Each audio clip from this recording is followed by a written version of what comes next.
Hello guys, in today's video I will be showing you how to find the content notifications on the notification settings easy and quickly. So first of all, enter the application, and then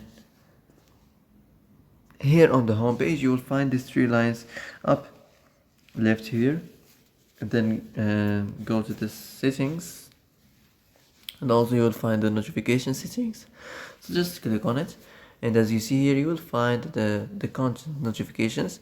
So now you can manage this section as you like. You can manage the follow the author for updates, or the live reminders, the content recommendation, and the recommend users as you like. So that's it for today's video. I hope this is the answer you've been looking for. And if you like this video, don't forget to like and subscribe, and see you in the next video.